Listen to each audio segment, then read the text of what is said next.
Halo, Assalamualaikum warahmatullahi wabarakatuh. Perkenalkan nama saya Putri Yani Saragi, saya dari UT Medan dengan nomor induk mahasiswa saya yaitu 501573329. Di sini saya akan menjelaskan atau memaparkan hasil pendapat saya tentang diskusi dua yang ada di e-learning pada mata kuliah studi kooperatif, yaitu tentang pendidikan multikultural. Baiklah, di sini saya akan menjelaskan yang pertama. Pendidikan multikultural merupakan salah satu isu penting dalam pendidikan modern, terutama di Indonesia yang dikenal sebagai negara dengan keberagaman etnis, budaya, bahasa, ataupun agama. Tantangan yang dihadapi bangsa di Indonesia era revolusi industri 4.0 semakin kompleks. Di sisi lain, perkembangan teknologi membawa banyak kemudahan dan kemajuan. Namun di sisi lain teknologi juga dapat melemahkan nilai-nilai kearifan lokal, menurunkan sikap toleransi, bahkan menimbulkan konflik sosial. Oleh karena itu, pendidikan multikultural menjadi sangat-sangat relevan untuk membentuk karakter dan identitas nasional. Dalam tugas ini, saya akan memaparkan hasil pemikiran dan refleksi pribadi terkait tiga pertanyaan pemantik. Yang pertama itu adalah, saya akan menjelaskan 5 hal penting dari materi pengayaan sesi 2 yang membahas tentang pendidikan multikultural sebagai strategi pembentukan karakter bangsa. Kedua, saya akan menguraikan pengalaman saya yang saya jalani di sekolah maupun wilayah tempat saya bekerja, sekaligus merumuskan langkah-langkah konkret yang dapat dilakukan untuk menciptakan lingkungan sekolah yang inklusif dan multikultural. Ketiga, saya akan merefleksikan pelajaran berharga dari video berjudul Neyboy, sebuah film pendek yang menyoroti isu penerimaan diskriminasi dan inklusi di pendidikan lingkungan sekolah. Yang pertama, berikan 5 hal penting yang dibahas oleh penulis dalam materi pengayaan sesi 2.1 dengan judul Pendidikan Pendekatan Multikultural untuk Membentuk Karakter dan Identitas Nasional di Era Revolusi Industri 4.0. Literatur Review. Oke, baiklah, sini akan saya jawab. Artikel Pendidikan Pendekatan Multikultural untuk Membentuk Karakter dan Identitas Nasional di Era Revolusi Industri 4.0, A Literatur Review. Karya Yuli Sudargini dan Agus Purwanto, tahun 2020. Memberikan banyak wawasan tentang bagaimana pendidikan multikultural dapat diintegrasikan dalam konteks pendidikan Indonesia. Dari artikel ini saya mencatat sedikit 5 hal penting. Yang pertama apa? Yang pertama itu peran penting pendidikan multikultural di era revolusi industri 4.0. Era ini ditandai oleh kemajuan teknologi digital yang sangat-sangat luar biasa. Hampir semua aspek kehidupan kini berdigitalisasi, ya kan? Termasuk pendidikan. Namun, kemudahan akses informasi dan interaksi daring juga membuat siswa semakin sedikit berinteraksi secara langsung. Akibatnya, mereka berisiko tidak mengenal dan tidak memahami keberagaman sosial dan budaya yang ada di sekitarnya. Jika tidak diantisipasi, kondisi ini dapat menimbulkan diskriminasi yang radikalisme. Oleh karena itu, pendidikan multikultural sejak dini menjadi sangat-sangat penting untuk menjaga agar nilai-nilai toleransi dan tenggang rasa tidak luntur. Yang kedua, pendapat saya, tujuan pendidikan multikultural mengacu pada peran ahli seperti Banks dan Gorski. Pendidikan multikultural bertujuan mengurangi diskriminasi, membekali peserta didik dengan mengetahui lintas budaya serta membentuk kesadaran sosial sebagai warga masyarakat lokal, nasional, ataupun global. Artinya apa? Artinya pendidikan ini tidak hanya sekedar memperkenalkan keberagaman, tetapi juga membekali siswa untuk keterampilan sosial agar mampu hidup berdampingan dalam masyarakat yang majemuk. Yang ketiga, membentuk karakter dan identitas nasional. Identitas nasional Indonesia dibangun dari nilai-nilai kebangsaan seperti religius, jujur, toleransi, disiplin, kerja keras, demokratis, dan cinta tanah air, peduli sosial, serta bertanggung jawab. Pendidikan multikultural berfungsi sebagai wahana untuk menanamkan nilai-nilai ini agar tidak hanya dipahami, tetapi juga dipraktekkan dalam kehidupan sehari-hari. Dengan begitu, siswa juga dapat tumbuh menjadi individu yang berkarakter kuat, sekaligus bangga dengan identitasnya, kebangsaannya. Terus yang keempat, strategi implementasi di sekolah. Pendidikan multikultural dapat integrasikan dalam kurikulum yang berbasis kearifan lokal. Misalnya apa? Misalnya guru dapat menggunakan cerita rakyat, adat istiadat, dan tradisi lokal sebagai bahan pembelajaran yang mengajarkan nilai-nilai keberagaman. Selama ini sekolah juga perlu membangun paradigma keberagaman inklusif, menghargai keberagaman bahasa, mendorong kesetaraan gender, serta menanamkan sikap anti diskriminasi dan anti intoleransi. Yang kelima apa? Yang kelima, peran guru sebagai teladan. Guru adalah ujung tombak keberhasilan pendidikan multikultural. Guru tidak hanya bertugas menyampaikan materi, tetapi juga menjadi teladan dalam bersikap. Guru yang mampu menunjukkan sikap inklusif, toleran, dan adil akan memberikan pengaruh besar bagi siswa yang meneladani perilaku tersebut. Dengan demikian, guru juga berperan sebagai fasilitator sekaligus role model dalam pembentukan karakter dan identitas bangsa.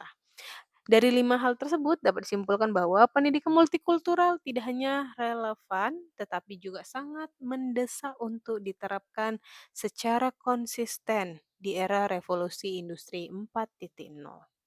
Lanjut, saya akan menjawab pertanyaan yang kedua. Sampaikan pengalaman yang Anda telah jalani di sekolah secara pribadi ataupun di sekolah wilayah Anda bekerja mengenai kegiatan dan program pendidikan multikultural. Jelaskan langkah-langkah konkret yang akan Anda ambil untuk menciptakan lingkungan kelas sekolah yang bersifat multikultural dan mendukung perkembangan sosial serta akademis secara semua siswa. Baiklah, di sini saya akan menjawab. Setelah memahami konsep dan teori, saya juga mencoba merefleksikan pengalaman pribadi saya di sekolah. Sekolah tempat saya bekerja memiliki siswa dengan latar belakang yang cukup beragam, baik dari suku, agama, maupun kondisi sosial ekonomi. Keberagaman ini seringkali menjadi tantangan, tetapi juga sekaligus menjadi peluang untuk mengajarkan nilai-nilai multikulturalisme secara nyata. Baiklah, sini akan saya jabarkan tentang pengalaman saya. Yang pertama itu ada Hari Kebudayaan Sekolah. Kami pernah mengalami kegiatan di mana siswa menampilkan tarian, lagu, dan membawa makanan tradisional dari daerahnya masing-masing. Atau lebih tepatnya biasanya kami itu ada hari Kamis. Kamis itu adalah pengembangan bakat. Di situ selain mengembangkan bakat anak-anak, kami juga mengajarkan mereka untuk membawa makanan khas dari sukunya masing-masing. Contohnya apa? Contohnya itu ada suku Batak, ada suku Minang, dan lain sebagainya. Nah, setiap suku-suku itu kami ajak mereka untuk membawa makanannya agar diperkenalkan kepada suku-suku lain nih. Oh, ternyata seperti ini loh makanannya. Oh, ternyata rasanya seperti ini. Nah, dengan demikian mereka juga paham, oh ternyata lingkungan di sekolahku itu banyak ya suku-sukunya, banyak ya makanan-makanan dari daerah lain kan gitu. Terus yang kedua apa? Lintas iman. Bisa iya. Lintas iman itu contohnya apa, Bu? Saat perayaan hari besar agama, siswa saling memberi ucapan dan ikut merayakan dengan penuh rasa hormat. Misalnya apa, Bu? Misalnya ketika siswa muslim mengucapkan selamat Natal kepada temannya yang Kristen atau sebaliknya. Nah, di sekolah kami itu ada kegiatan agama setiap tahunnya itu ada kami lakuin maupun itu yang Islam maupun itu yang Kristen ataupun Hindu dan Buddha. Ataupun ada satu anak kami itu, agamanya Konghucu, tapi tetap kami, berikan perayaan walaupun secara kecil-kecilan. Gunanya apa? Gunanya agar tidak merasa agama lain itu, "Oh, kok hanya muslim aja yang dirayain? Oh kenapa yang Kristen aja yang dirayain, tetapi semuanya dirayain. Nah terus itu apa Bu yang lanjutnya, kerja bakti dan bakti sosial. Kegiatan ini mengajarkan siswa untuk bekerja sama tanpa membeda-bedakan latar belakang, sehingga mereka belajar untuk bahwa perbedaan tidak menjadi penghalang untuk berkontribusi dari lingkungan. Teru Dari pengalaman tersebut, saya merumuskan beberapa langkah konkret yang dapat dilakukan untuk menciptakan lingkungan sekolah. Yang pertama apa? Membangun kelas inklusif. Yang kedua, integrasi nilai multikultural dalam pembelajaran. Misalnya, pembelajaran bahasa Indonesia menceritakan cerita rakyat berbagai daerah, ataupun membahas isu toleransi dan keberagaman. Yang ketiga, mengadakan kegiatan rutin lintas budaya, yaitu kami lakukan biasanya. Kolaborasi dengan orang tua dan masyarakat itu selalu rutin, hampir setiap bulan kami melakukan kegiatan itu. Pemanfaatan teknologi digital, iya. Anak-anak kami biasakan untuk kecil-kecilan membuat video, baik itu mulai dari perkenalan atau memperkenalkan apa yang ada di sekitarnya. Contohnya tentang budaya, tentang kegiatan-kegiatan mereka di rumah. Nah, itu kecil-kecilan, biar apa? Mereka biar merasa, percaya diri bahwa kita melakukan pemanfaatan teknologi digital secara baik. Lanjut, saya akan menjawab pertanyaan ketiga, yaitu silakan Anda lihat dari pelajaran materi pengayaan sesi 2.3 video dengan judul Neyboy, ceritakan apa yang Anda dapat pelajari dari video tersebut. Nah, di sini berdasarkan film pendek, Neighboy memberikan gambaran yang sangat menyentuh tentang pentingnya penerimaan dan inklusif di sekolah. Kisahnya berpusat pada seorang anak imigran Afrika yang baru pindah ke Irlandia pada hari pertama di sekolahnya. Ia merasa sangat asing. Ia mengalami ejekan dari teman-temannya karena berbeda penampilan dan latar belakang. Namun seiring berjalannya waktu, melalui interaksi sederhana, seperti bermain, tertawa bersama, ia akhirnya mulai diterima oleh teman-temannya. Nah, adapun pelajaran yang saya petik dari film pendek tersebut yang pertama apa? Yang pertama itu pentingnya empati dan penerimaan. Setiap anak terutama yang baru datang membutuhkan dukungan dari guru dan teman agar merasa diterima. Yang kedua apa? Yang kedua itu peran aktif guru sangat vital. Guru harus peka melihat potensi diskriminasi dan segera bertindak menciptakan suasana inklusif di kelasnya. Yang ketiga, persahabatan mampu menghapus perbedaan. Interaksi sederhana seperti bermain bersama dapat mencairkan prasangka dan memperkuat rasa kebersamaan. Tapi bukan hanya antar mereka aja, antar guru dengan muridnya juga sangat bisa dan itu sangat-sangat mendukung adanya interaksi sesama. Jadi mereka itu akan nyaman dengan adanya guru yang di dalam kelas, agar dia tidak berpikiran, "Oh ternyata aku diterima, oh ternyata aku tidak diasingkan," seperti itu. Nah itu pikiran-pikiran yang maunya kita singkirkan agar tetap mereka masuk di kelas kita itu dengan nyaman, aman, dan damai, dan mendapatkan pembelajaran dengan baik di kelas kita. Terus yang keempat apa? Yang keempat itu pengalaman pertama sangat menentukan. Iya, karena saya sangat menjunjung tinggi namanya first impression. Ya, hari pertama seorang anak di sekolah itu juga bisa mempengaruhi persepsi dan motivasinya untuk belajar. Jadi, alangkah lebih baiknya kita harus membiasakan first impression kepada orang lain, anak terhadap kita ataupun anak terhadap teman-temannya itu memberikan dampak yang baik kepada dia. Kelima, relevansi dengan Indonesia. Dalam masyarakat multikultural seperti Indonesia, kita harus memastikan setiap siswa dari latar belakang berbeda merasa aman. Iya, tadi seperti saya bilang tadi.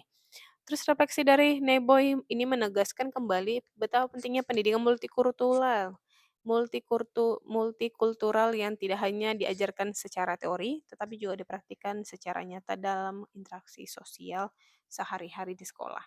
Dari ketiga pertanyaan pemantik yang saya jawab, terlihat bahwa konsep pengalaman sangat nyata dan refleksi dari media saling berkaitan erat. Materi literatur memberikan landasan teoritis tentang pentingnya pendidikan multikultural di era revolusi industri 4.0. Pengalaman pribadi di sekolah menunjukkan bagaimana konsep tersebut bisa dipraktikkan dalam kegiatan sehari-hari, sementara itu film Neboy menjadi ilustrasi nyata betapa pentingnya empati, penerimaan, dan inklusif di sekolah. Dengan memandukan ketiga hal tersebut, kita mewujudkan sekolah yang benar-benar mencerminkan semangat Bhinneka Tunggal Ika. Sekolah bukan hanya tempat untuk belajar akademis, tetapi juga tempat menumbuhkan karakter, membangun toleransi, dan memperkuat identitas nasional. Jika pendidikan multikultural dijalankan dengan konsisten, maka generasi muda Indonesia akan tumbuh menjadi pribadi yang sangat baik, yang berkarakter dan beridentitas kuat, dan siap menghadapi tantangan global dengan tetap menjunjung tinggi negara kebangsaan. Baiklah, itu pemaparan saya tentang diskusi kedua yang berkaitan dengan pendekatan multikultural. Saya tutup. Assalamualaikum warahmatullahi wabarakatuh. Terima kasih.